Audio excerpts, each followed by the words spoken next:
Welcome back to class. Tonight we're going to be talking about to the ends of the earth. As Jesus said, starting at home, but never stopping until we reach the furthest places on the planet. Let's open with a word of prayer. Lord, as we enter your presence this evening, as we sit with you, Jesus, for these next moments, we just pray, God, that you fill us. Open our minds to those things that hold us back. Lord, open our hearts to those things that keep us tied down to this world. Lord, we want to prostrate ourselves before you. We want to be humbly and willfully and completely available to you. Jesus, touch us, fill us, change us, convict us, and send us into a dying land for your glory, Lord, and for perishing eternal souls. We worship you. In your name we pray. Amen. Amen. All right, a few things tonight. First will be our final paper is coming up, and that's Friday, December 15th. Not like next Friday, the 15th. It would be Friday, December 15th. And that will be coming up at the end of the semester. And the reason why we pushed it to December, I wanted to make, the 15th, I wanted to make it further out so you'd have more time, but the school website and the accounting system closes down on the 15th. So we got to have all of our papers uploaded to the school website. You guys have read your syllabus on what you need to do for your paper. I'll just review it with you quickly. Final paper for this class is explain in detail, number one, how your understanding of missions has expanded. And these are all personal concepts. I'm not looking for Greek definitions or this or that in the way that things are played out in missiology. I want to know about you. I want to know about your heart. How is your personal concept of missions expanded? So I want to see every paper look totally unique based upon what God's doing in your life today. Number two, what has God revealed to you through His Word regarding missions? So not just what you're thinking about in missions, but what has the Word showed you? Like, has there been a new step that you need to take because of that? And then that leads into number three, what steps are you going to take in response to what God is doing in your life through world missions? And so you could be a sender, you could be a goer, you could be somebody that's praying about either or. Whichever it is, what steps are you practically going to take? And to me, that's really how I'm going to grade you, is I want to see that you say, I don't just have passion, I have a plan. And what do we know about missions? Nothing is certain. And so whatever plan you make is going to get scrapped. But I want to see that you have a plan, and that as you're moving forward, you're flexible, and you're willing for God to reshape that plan, but you are doing something with what He's doing in you. The paper needs to be 5 pages minimum, 10 pages maximum. I'm not worried about spelling. I'm not worried about grammar. You do need to follow the style guide for the college, so it's like all the other classes, but I'm not going to give you any kind of grade on the way you write it in the sense of, is it spelled right? Does it look good? Is it sentence structure? Forget all that stuff. I want to know your heart and what God's doing in your life. All right, the next thing that is part of our announcements for today is our cultural dinner. Our cultural dinner will be 2 nights. This will be December 15th, and for those of you that haven't got your paper done and you're rushing to the last minute, we'll also do it on Saturday, December 16th. For Missions Level 1, which we're in, we go to the Ethiopian restaurant here in Anaheim. And the best part about the Ethiopian restaurant is we sit at a table very similar to what you're sitting at now, and grandma's in the kitchen, and mom's running the restaurant, and sometimes she has her kids there with her, and they're making the greatest Ethiopian food you've ever had. It tastes exactly like what it tastes like in Ethiopia. And I fell in love with Ethiopian food when I was living in East Africa, so when I discovered that it's local and we can get it here, it was even better. I think it's between $15 and $20 a person, something like that, and it's always a student and someone else, so it's you plus one. So bring a spouse, bring a friend, bring your neighbor, whoever, and we're going to be doing it on 2 nights. So just choose one night, either Friday or Saturday, the 15th or the 16th, and get ready to have some good quality cultural food. And you'll be eating with your fingers and rolling up the wet breads called injera, and you'll be dipping it in all these sauces. And then when we're done with our dinner, which is this big elaborate thing, when we're done with that, they roast their coffee in front of you. Because you guys know coffee was discovered in Ethiopia. So she comes out with this little pot, looks like somebody beat it with a hammer, and she's roasting it with fire, and she's moving the beans around, and flames are coming up, and smoke's filling the room. It's just awesome. It's true Ethiopian experience in Anaheim. And the reason why we have it is so that we can put to practice, eat what's set before you. Now, none of it's dangerous, none of it will make you sick, it all tastes wonderful, but it's totally different. But you'll learn to love it. So it's a great cultural dinner. I will email you all the information about that in a week or so. We'll get the time and the date and the location and all of that. And just to take a survey, who likes Fridays? Just for example, okay? 2, 3. Who likes Saturdays? All right, great. I'll tell all the guys from the pastoral school to come on Saturdays because we got 2/3 on Friday, the other third on Saturdays. Normally it's half and half. All right. That's great. That's absolutely wonderful. Any questions on that? Oh, the cultural dinner is it 5% extra credit? Is that what it was in the syllabus? Yeah, so come, eat dinner, have a great time, and get 5 more points in case you missed a homework or missed a class or whatever. So if there's extra credit involved in that, it's the best extra credit you could ever have. Questions? On that? No? Okay. All right, so tonight, we want to start with Revelation chapter 7.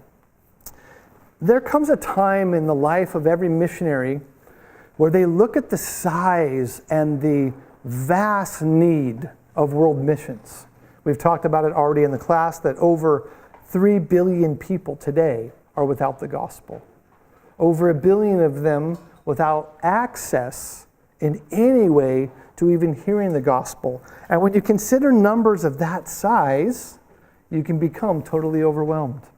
And so we look to, as missionaries, especially when we start this missions work, we look to the future and we ask the Lord, are you actually going to bring the gospel to the ends of the earth?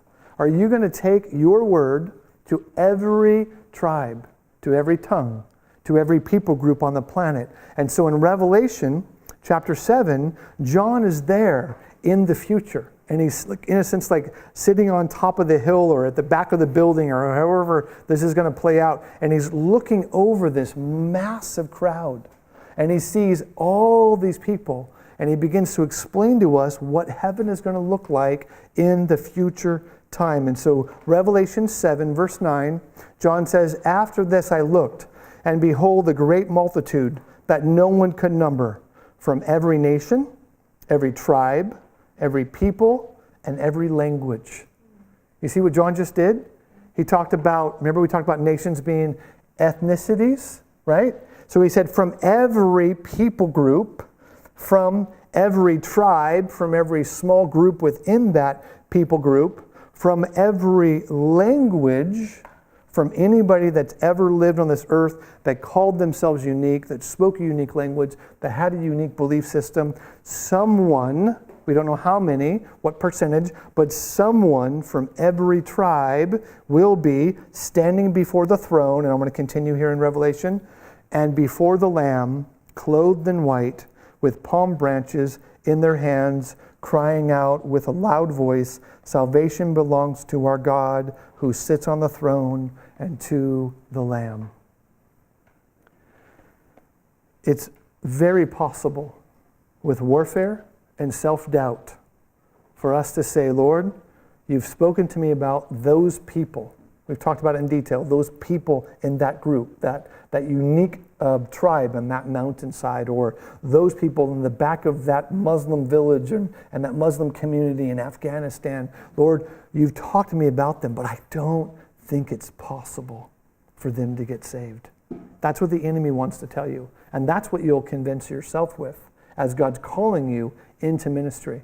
You'll say, it's too big, it's too overwhelming, and I'm not the right one. I promise you that. Every time the Lord calls you out, first thing you'll say is, I'm not the one, Lord. Here, this says that God has chosen to use fools. We all know that's who God uses. Peter, James, John, Moses, any of us. God chooses to use fools, and he's used those fools to bring his gospel to every person on the planet. And they will stand before the throne clothed in white, saying, salvation belongs to our God and to the Lamb. This gives me hope that no matter how dark it looks, no matter how overwhelmed I feel, God is going to use our feeble lives to change the nations. Now, how many people get saved in these people groups? We don't know. Jesus did say very clearly in Matthew, he said there's a wide road and a narrow road. Many go by the way of rebellion, and they remain in their sin, and they enter into a Christless, eternal damnation. And few take the way of righteousness. Few take the way of grace. Few accept the Lord. But here, at least one, hopefully tens of millions from every people group have entered into eternity. This gives me hope. I hold on to these in those dark times. If you guys been on the mission field and everything is coming against you, not just your own inabilities, but this darkness and this blackness is overwhelming you. Did I have Brian McDaniels in here talking with you guys? Okay, he was in the other class. Brian runs a ministry in Haiti.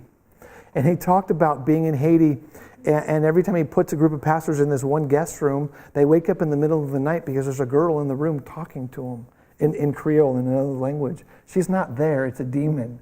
Every time.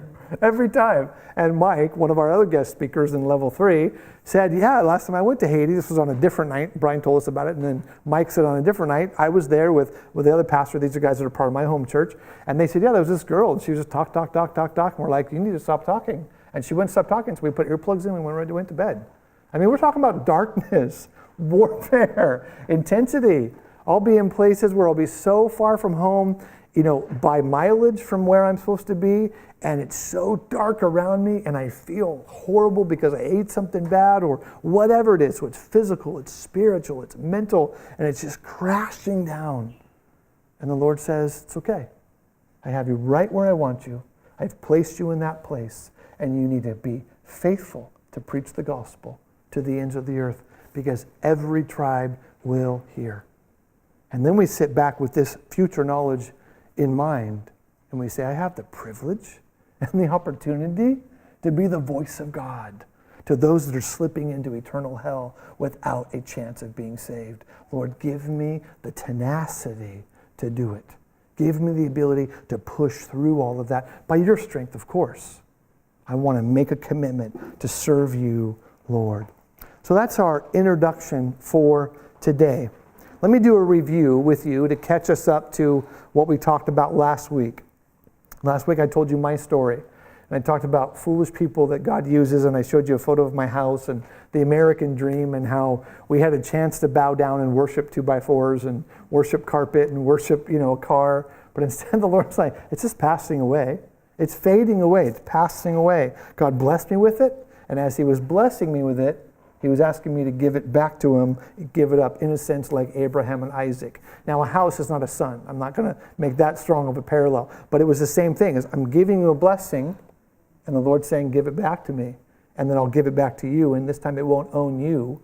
You'll own it. And you can be there or leave or be there whenever I call you. Because it doesn't own you. You own it. And it was this way that God was releasing us from worldly love or just the average things of wanting to be safe and healthy.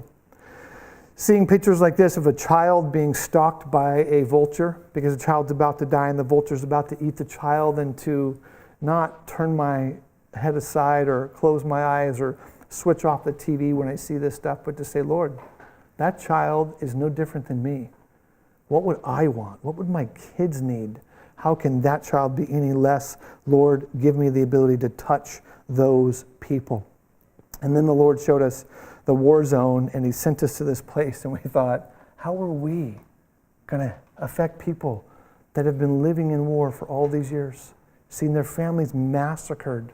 Half of their families have been killed before their eyes, and they've been fighting for their lives. What do I fight for? A better parking stall at school or at the grocery store? That's what they fight for. Lord, I don't think I can do it. And then we went from that wonderful American dream to our cool mud hut, and I told you the stories of the bugs and the spiders and our rats that we'd shoot off the walls and all that fun stuff. Wow, Lord, are you serious? And the Lord says, yeah, it's probably better than Jesus ever had. And we have to keep coming back to that. My life in the refugee camp was better than Jesus' life in Galilee in the time that he chose to manifest himself. And then the Lord gave us that wonderful blessing of a child and said, your calling hasn't changed, even though your responsibilities have increased 100-fold. Your calling is still the same. And as the people watched us bring back our innocent, helpless little 6-week-old baby into a refugee camp, they said, now we know you love us. And ministry really started to happen once that took place. And then, of course, we had all of our fun snake stories and our malaria, and we concluded with the man being killed and us having to put his body in the coffin and the whole thing. When this took place, the refugees, the people that we were ministering to, said, you wanted to understand us, and so you came and you learned and you lived. Then you brought your child and we understood that you really loved us. But now we consider you as one of us, because now you've risked your family's life. You've gone through all the trials that we've gone through, and for me, it was a very small percentage compared to the South Sudanese, but to them, it was enough for them to say to me, Rob, you're no longer that white guy that showed up to do a short-term trip. Now you're a part of us. We consider you one of us. We consider us as brothers. And that was really the only way that ministry was going to truly take root in this place. As you suffer with them, as you live with them and interact with them, you become one with them. And it is at that crucial point that ministry starts to rise. So at the end of our time with our refugees, and God had spoken to my heart and said, I'm calling you back to America. And that was just as much of a shock as it was to be called to Africa. So God was calling us. It wasn't trials, it wasn't the complications, it was God calling us out. As we were doing that and we were having our going away party, a handful of my Bible college students were with us. And they said, we have learned one thing from you. We've learned a lot from you guys, but the one thing we've learned is that God uses fools. If God can use a foolish white man and his wife and his other friends and family that have all come, there was like 6 or 7 of us throughout those 4 years. If God can use you guys, God can use us. And then they said, will you send us not to a new country to have a better life and be a refugee relocated in the West and Europe or Australia or America, but will you send us deeper into the war zone that we fled from our whole lives, so that we can finish the Great Commission amongst our own people? And then they began to explain to me, which I understood very well, we know the language. And I said, you do, because each of them speaks like 4 or 5, sometimes 6 languages. We can adapt to the culture in a moment because we were raised that way, where it takes somebody like me forever to learn a single language, to adapt to a single culture. These guys and these ladies that are part of their lives, they are flexible, they are willing, they're called. At this point, the Lord reminded me of the scripture, unless a grain of wheat falls into the earth and dies, it remains alone. But if it dies, it bears much fruit. This is John chapter 12, verses 24 and 25, where Jesus says, if you love your life, you'll lose it. But if you lose your life for my sake, you'll gain it. And then he talks about the grain of wheat falling to the earth. And I pictured, and that was a prophecy that God had given me 5 years before this photo was taken. When I heard that prophecy, of course, I thought, I'm going to get to Africa and I'm going to get killed by rebels or something's going to happen. That's my grain of wheat falling to the earth and dying. I'm just going to go there and I'm going to die, and I'm going to do it with a happy heart to say, Lord, whatever you want. I had no idea that God was going to allow me to live all of this time. Now this has been, since this photo was taken, this has been 16 years. So we got 21 years of ministry. I thought my ministry would last about 1 because of this prophecy about the grain of wheat falling to the earth and dying. And as I considered for us in America more that kernel of corn and those hundreds of kernels on that one ear of corn, and if I would have allowed my one kernel of corn to be hidden and to be safe and to be protected and to never go anywhere where it could ever be harmed, it would just slowly decay. The wind would blow and it would be gone. But instead to say, Lord, my life on this earth is temporary. I am ready for heaven. I am prepared for eternity. Lord, use my life for whatever you want. And the Lord took my life and my wife and the others, planted us into the ground, and all of a sudden, a few years later, after a lot of trials, we saw entire new plants growing up, filled with ears of corn, filled with kernels, and 1 or 2 or 3 or 4 people that gave up everything. now saw hundreds. And if those hundreds do the same thing that they saw in those original people, we'll see tens of thousands, and then it calculates into the millions. Unless a grain of wheat falls into the earth and dies, it remains alone. But if it dies, it bears much fruit. And so this is where we said, Lord, we want your word to go forth through these nationals. That brings us to Romans chapter 15, verses 19 and 21. Romans 15 is one of these crucial verses or passages that we need to grapple with, that we need to embrace, that we need to either write down on your phone, however you can be reminded of it every day, write it on a piece of paper, stick it on the wall. For some of the ladies that every morning they get up and they do something with their face or their hair, put it on the mirror, whatever it is, find a place where you see this all the time. This is Paul the Apostle crying out with the passion of the native evangelist, the one that says, my life is for you, Lord, and my life is here to finish the Great Commission. Paul says that he makes it his ambition to complete the Great Commission. In Romans chapter 15, verses like 16, 17, and 18, Paul is explaining to the Romans about his history, about all that he's been a part of, about what God has done in his life. And so we pick it up in verse 19, and Paul says, and by the power of signs and wonders, by the power of the Spirit of God, so that from Jerusalem and all the way around to Illyricum, I have fulfilled the ministry of the gospel of Christ. At this point, we believe Paul was at least in his 60s. At least. You guys remember when he got saved? Right around 35 years old. We're just guessing. But to be a Pharisee, he had to be over 30. And he'd been a Pharisee for a while, so when he got saved on the road, right, going up to Damascus, he was at least 35. Then he went silent for how many years? You guys remember? 12, 15, we don't know. But somewhere around late 40s, early 50s, is when he was sent out in Acts chapter 13. So now we find him in the later parts of his life. He's already done his missionary tours. He's already gone all the way around the world 3 times, or at least the Mediterranean world that he worked in. And he said to the Romans, I'm not going to retire. I'm not going to have a nice house on the beach. If you guys have ever read John Piper's book, do you guys remember the name of John Piper's book? Wow, I just slipped my mind.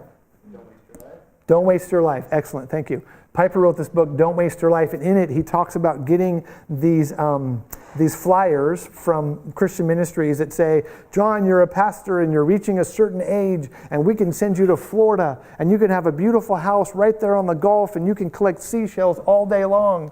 And he's like, seashells? Eternity's at stake and I want to collect seashells? You're not serious. That's exactly what Paul says here. He says, God has done all of these things in my life, from Jerusalem all the way around to Illyricum and back. God has fulfilled a ministry in my life that he called me to. Verse 20, and thus, therefore, I make it my ambition to preach the gospel, not where Christ has already been named, lest I build on someone else's foundation. So Paul says, okay, this ministry has been given to me. I have fulfilled it. I've gone to these places. I've planted the churches. We've been through all the trials. You guys have all read 2 Corinthians when Paul's whipped and beat and stoned and shipwrecked and sicknesses and all this stuff beyond measure, beyond even his own ability to remember. He goes, I went through all that stuff and all those churches now are doing great. They all have local pastors. They have elders. That they have a community of believers. And so instead of just going back to them that I've already visited at least once or twice, now I'm going to find somewhere else to go to, because while I have breath in my lungs and the ability to move my feet and to go places, I'm going to go to where the gospel has never been preached. Now imagine if our senior pastors thought this way. Just for a moment. Just imagine it. Now I'm not bringing any condemnation on the average Christian pastor, but I've never heard a pastor say this. Ever. And I'm like, wait, but don't we idolize Paul as the great theologian? Don't we idolize Paul as the church planter and the teacher and the pastor and the discipler? What about the pioneer missionary part of the Apostle Paul? We've removed that from the iconic Paul that we hold up and say, I want to be like that man. This is that man. Of course there's teaching and discipling and church planting and all of that, but it's where the gospel has never been preached. This should be our single most important goal. This is the whole concept of this class, Missions Level 1. Then Paul continues in verse 21, and he says, "But as it is written, those who have never been told of him will see, and those who have never heard will understand." So Paul says, people that have never been told of the Lord, they'll see. And the question we have to ask ourselves is, he's talking about words and sight. Those who have never been told will see. What will they see? It's a question we need to ask ourselves. What will they see? They will see our sacrifice in following our Savior to their world to bring the good news to them. And when they see that, those who have never been told will see. They'll see us becoming like Jesus. Not the great Savior, but the dying servant. As they see us serve them, those who have never been told will see Jesus through our ministry, through our lives. That's what Paul had already done for the people that he had ministered to. And then he continues in verse 21, and those who have never heard will understand. They've got to see it to comprehend it. Then, when their hearts open up because they see it in your life, then their ears open up and their minds open up and they begin to understand who Jesus truly is. When we give up everything and we allow our seed to fall into the earth and die, and God begins to raise us up through the trials that he's perfectly ordained and shaped for us uniquely, when that happens, the people will say, I'm starting to get it. There was a lot of words involved, but what I really see is your love. What I really understand is your commitment to me. And so those who have never been told will see. Those who have never heard will understand. You see, it's living out Jesus and then speaking of him. And when they see him in you, they will understand him as you share him with them. This is where the gospel opens up. So Paul says, I make it my ambition to give up everything until the day that I die. Now remember, Paul had already visited heaven. Way back in Acts chapter 14, where Paul was stoned in Lystra. And he says in in 2 Corinthians chapter 12, I know a man, right, that was in Christ. He's talking of himself. There's no other way to interpret it. I know a man that went into the third heaven. Paul was killed when he was stoned in Lystra. God took him to heaven. He saw eternity in all of its fullness. And then he said, I can't even speak of it because it would be unlawful for me to try to describe it. So he never talked about it except from that one little passage in 2 Corinthians chapter 12. Because of his understanding of eternity, every moment today was not about comfort or seashells or retirement or whatever else. It was about souls that were perishing, that were immortal, that were going to live on forever, either in torment or in eternal bliss. That's what he lived for. He made it his ambition. And I love the word ambition. Oftentimes we've heard about it or thought about it in a negative way, like, I have this business ambition and I'm going to step on everybody to get to the top. That's not what Paul's talking about. Paul's talking about I have the ambition of Christ to be the suffering servant, and I will never stop doing it. It is my single purpose. And the more people I serve, the more people I die to love, the more people I'll be able to win. That's my single goal in life. This is why we must constantly, in our own lives and in our churches, preach about the unreached. We cannot be silent. How is it that half the world has heard the gospel 50 times over, while the other half hasn't even heard it once? There's something wrong. And to me, it's this verse. It's this mentality. If I'm truly going to be like my hero, the Apostle Paul, I'm going to be a pioneer missionary. I'm not going to build a huge house and have a huge church and make it bigger and grander and better. I'm going to keep going. Now, there are people that are called to stay and to love, no doubt. We want the churches to thrive and be healthy in every way, children's ministry, worship, whatever. But we need to, as a church, equally push for the unreached as we're pushing to make better students of the Word, better children's ministry workers, better worship leaders. missions must be at the top of that. It can't be my church 99% and a few missions trips 1%. To me, it's 50-50. Unreached and home. And they have to be balanced, and it has to be our ambition. So let me tell you a story about my friend James. When I met James, he had just gotten saved. And when I sat with James, we were in Nairobi, which is the capital city of Kenya. I said, James, tell me your testimony. This is over dinner. I said to James first, I said, James, what's your favorite food? Because this is my first time to Africa, so I want you to take me to your favorite place. And he goes, well, we're not going to go to a restaurant because that would be way too expensive. The Sudanese don't do restaurants and they don't go out to eat and all that stuff. That's crazy for them. He goes, but we're going to go down to the fish market. Did I tell you guys the fish market story? Yeah, James says to me, as I come into this house, and it was a pastor's house, and James was painting the walls, and I grabbed a roller, and I'm painting the walls with him, and we're just singing worship songs. And I'm like, who is this guy? He's like already my best friend. I've only known him for like 10 minutes. Laughter, and you can see the smile. Like it never ends. Telling jokes and laughing. I think I started calling him Shaggy, and he started calling me Scooby-Doo. I'm like, where in the world did we even get that from? That was like from the 70s. But it's that kind of guy. So he goes, we're going to go down to the fish market and buy some fish. I'm like, really? You want to go to the fish market? I've driven by the fish market, and this smell from a half mile away is enough to make me not even want to go there. He goes, no, we got to go get good fish. So he takes us into this place, and these massive fish, bigger than me, bigger than you, are hanging on these hooks. They've been hanging there for days. The flies and the fish oil and all this stuff dripping. I'm like, I don't even want to be near this place. So he gets these dried out tilapia, which are these big rounded flat fish. I think it's like 3 or 4 of them. We paid maybe like $2 for 4 dried out tilapia. We come home and we're sizzling them up in the pan. My wife and the team members are there. And I said, James, what's the best part of the fish? Because I'm sure culturally you've got the best part. He goes, the best part's the head. Oh, what? The head, he goes, yeah, and you guys probably won't eat it, so I get the head. And I'm like, why do you want the head? He goes, it's the eyeballs.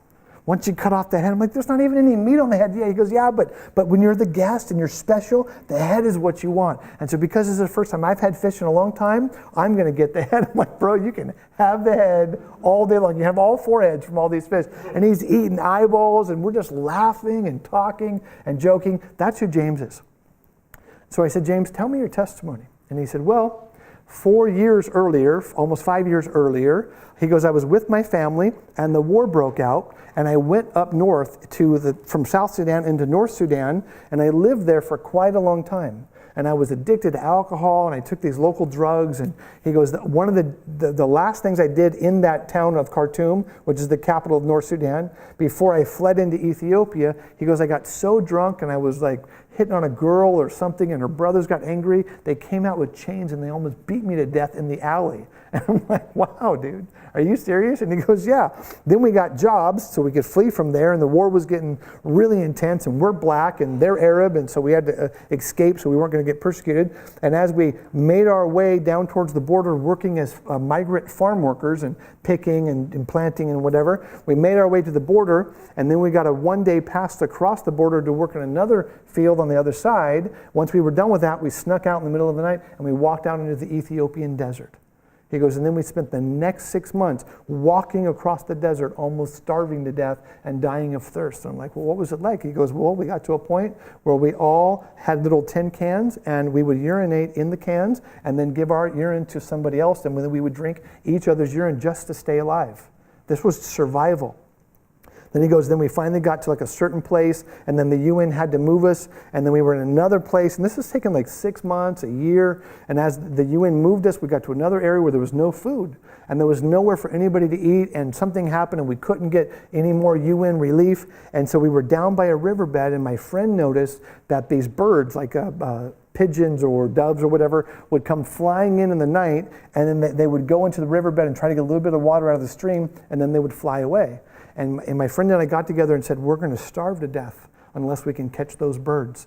So his friend gave up his only pair of Levi's. They call them trousers. So he gave up his only pair of trousers. He had a pair of shorts left, and he sold his trousers for a ball of string, kind of like yarn. We would pay 50 cents for it. He gave up the last pair of clothes that he had for it.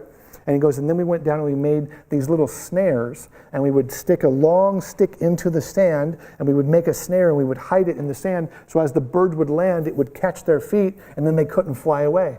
And every day we caught 1 or 2 birds and we stayed alive. And we actually started to get a little bit fatter. And everybody around us, the other 200 people that were starving, were like, how are you guys getting food? He goes, we almost got killed by the people because we wouldn't give them our birds.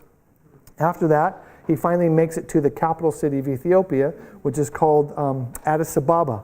And he said, there we lived for 2 years. And he said, I sat next to a guy that did watch repair. Now, these little watch repair shops in the middle of nowhere, they make like $1 a day. He goes, I sat by this guy for 6 months until the guy trained me on how to fix watches. And we literally just made just enough money to eat. And he goes, and then we realized after all this time and learning a new language and all this stuff, we needed to get to Kenya because there was a bunch of South Sudanese in Kenya.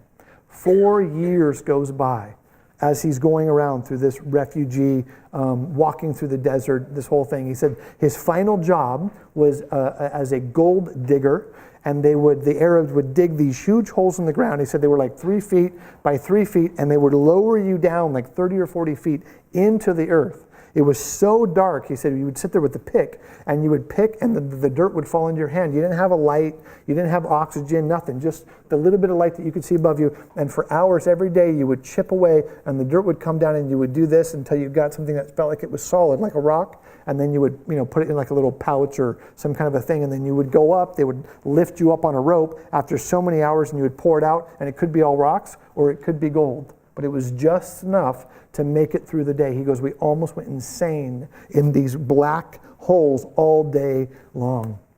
I'm like, dude, are you serious? He goes, yeah, Rob, that's how you survive in this part of the world. So that's where he was when I met him. That's why he wanted to get fish and eat the head and the whole thing. It was like a big deal for him. So as he made it to Nairobi, as he's getting through all of this, he gets to Nairobi and he's living in the slum. And the slums in Nairobi, it's called Kibera. I think there's about 1 million people. It's one of the largest slums in Africa. Everybody's desperate. There's no money, there's no food, there's nothing. He said he got to the point of starvation once again, but now with tens of thousands of people around him in this tightly packed slum. And he said to someone, is there anybody that you know in this area that's from my tribe? Because the only time an African will help another African when they're not saved is if they're part of the same tribe. And a guy said to him, there's a house across the way, and we think the person that lives in that house is from your tribe. So James says with the last bit of strength that he had, he was like on the final thing. He's like, I've been to the desert, I've been to the cities, now I'm in a slum, and I'm going to end my life or find someone to help me. And he goes, I walked up to the door, and he said he was shaking because you don't just walk up to somebody's door and knock on it. If they don't like you, they can physically hurt you. And he was already starving. He had no way to defend himself. He said as he knocked on the door, the man that opened it was his brother-in-law. And he yelled out, James. Now, he hadn't seen his brother or sister for like 15 years. So there he is standing there, half starved, ready to die, looking at his brother-in-law. His sister hears his voice and comes running out. So they're hugging and laughing. You can imagine the excitement in the moment. They bring him in. They feed him all the food that he can have. And he's telling stories, and they're talking and laughing. And they're like, James, you're home.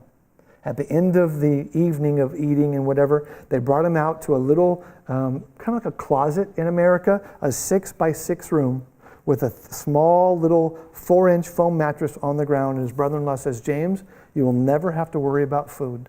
You'll never have to worry about water. You'll never have to worry about anything. And this is your bed. James says that he sat down on the bed while his brother-in-law closed the door, and he just wept. And he said, I haven't slept on a bed for 4 years. Within a week, he got radically saved because his brother was a pastor, his brother-in-law, and his sister, of course, was part of the church. So they were witnessing to him. So I meet him a few months after that.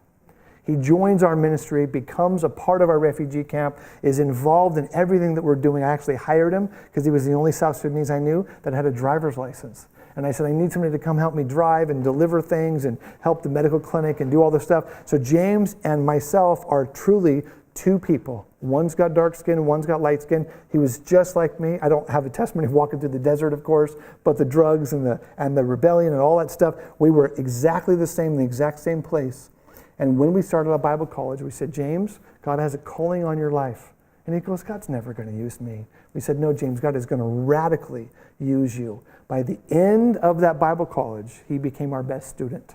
He was the one that came to me at that party and said, we're convinced if God can use foolish white men like you, God can use us. So then James said, I'm going to make it my ambition because I see it in the book of Acts. I see it in the gospel. I'm going to make it my ambition to preach the gospel to those who have never heard the name of Jesus before. So he goes up and he finds these totally complete Stone Age unreached tribes.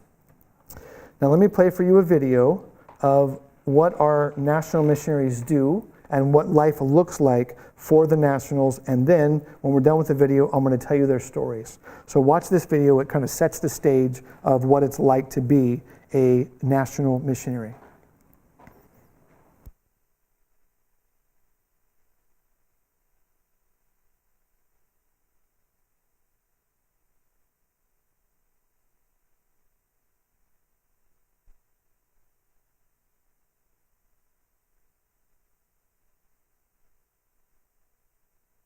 And darkest corners of the earth.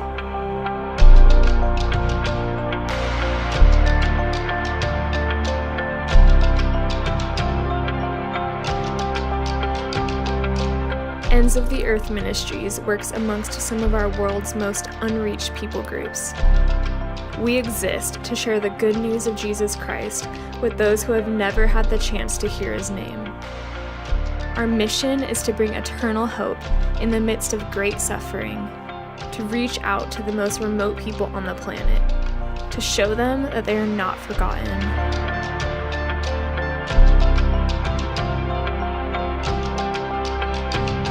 Our native missionaries are laying down their lives in South Sudan to pour into those whose communities have been ravaged by ongoing civil war. Because our nationals are already familiar with the language, culture, and challenging living conditions, barriers are removed, paving the way for relationships. Through love and action, the hearts of previously closed and hostile people are open to Christ. As lives are touched, disciples are raised up and sent out to finish the Great Commission in their region of the world.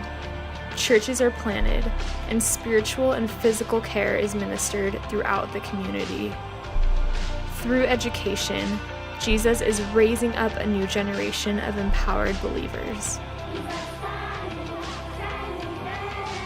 At our medical clinic, he is saving lives in a region where disease and poverty claim over half of the children.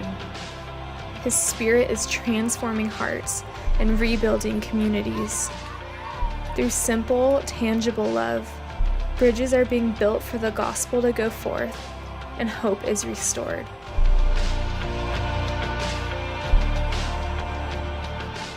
He is calling us to be his hands and feet to the ends of the earth. We will not stop until every ear has heard.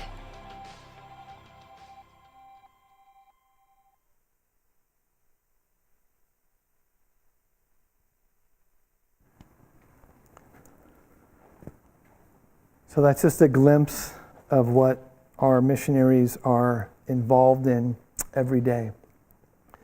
They have chosen to not relocate to safety, to not relocate to a place where they are guaranteed education, guaranteed a job, guaranteed a home, but instead they go deeper in. This is some pictures that we get from deep in the field where the sand is so hot and the people are so poor. They just crush up water balls that they find that have been left by somebody, and they make sandals out of them. Most of the kids are completely naked. They have no clothes. They'll never have clothes, and they just live out in the middle of nowhere. Why are they unreached? Because they're living in places that no one wants to go to. This is why Paul says, I make it my ambition. It can't just be a thought or an emotion or something I might do when the time is right. The time will never be right to enter the desert and live with a people like this. It has to be an ambition. So our ministry is led by people that take this kind of a commitment. They've gone back into the war zones where they know at any moment they could die. Recently, we had a curfew on our community in South Sudan because a military general defected from the government and joined the rebels, and they weren't sure what was going to happen. So the whole community was shut down at sunset. Everybody was in their little fenced-in areas, and no one could leave. And all of our kids in this part of the world are singing at the top of their lungs. We have like 30 or 40 kids in one compound because they don't have parents. So we have some kids that are out with their parents and some kids that are orphans. So we have these orphans in this compound. They're singing at the top of their lungs. And as the wind blows, it carries that sound across this desert, old riverbed. And the commissioner that's not saved, but we think he's getting very close, he would sit outside of his house and he would listen. And he told Pastor James, I think 4 times now in the past few months, make sure that your kids never stop singing. It's the only hope that we have. Without the voices of those little kids just worshiping Jesus in Acholi and Arabic and Mahdi and all these languages, because they all speak in their own languages, so they'll pick songs from all of them, and they're singing in every language the wonders of God and bringing hope across these desert, broken, defeated lands. Could they be killed? Yes. At any time, they could lose everything. In this part of the world, we deal with child soldiers quite often.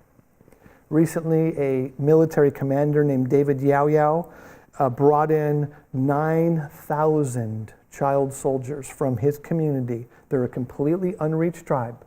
They were being attacked by another tribe, and the only way to keep the tribe from being massacred was to get the kids from the grade schools, 5th grade, 6th grade, 7th grade, and give them guns and say, fight for your families, fight for your parents, fight for whoever, and that's how we're going to be able to save our race from being totally annihilated. So it's a terrible thing, but for them, it's necessity. It's necessity. David Yao Yao, the leader, had heard the gospel and actually went to Bible college, which totally confused us when we heard about it because nobody from his tribe had ever heard the gospel. So as we're meeting with him and talking with him, we knew we couldn't go in and rescue these kids out because this is a war. They're fighting for survival. Our job is not to carry guns and to go shoot people and shoot this guy and shoot that guy and rescue that kid. That's a mess. What do we do in situations like this where we can't touch it? We just start praying. We start praying. After a year of praying, we saw 5,000 kids released from becoming child soldiers. The general said, we have conquered the area. And now we're going to have the UN come in and rehabilitate 5,000 of these kids back into civilian life. It was the largest child soldier release ever in UN history. We're right on the border of it, and we said, Lord, you're going to do it, and we're not going to stop praying until it gets done. So sometimes we can't physically go in, but because we live there, we know about it. You'll never hear about this in the news. No one will ever know about it. But God has called us to this place, and we've seen it. David Yao Yao himself said to our pastors, not me as a white man, because if I go in, it's a big, huge mess. So James Nika and a couple of the other African pastors go in deep into this area. They meet with the general, and the general says, I know your gospel, and it's the only thing that's going to save my people. Will you come and plant churches? And we said, how many churches do you need? He says, probably about 1,000. And he's talking about little villages of 200 people here and 300 people there and 100 people there. And every one of them is at risk of being attacked at any time. Can you send us 1,000 people to plant churches in all of these villages? And so what are we praying for now? God to raise up more people to go into these unreached lands. That's one of the 5 tribes that we're working in. That's the tribe that we're dealing with child soldiers. All right, let's take a break, and when we come back, I want to talk to you about the first tribe that we reached and how God did miracles to set the stage for what it takes to finish the Great Commission. All right, let's take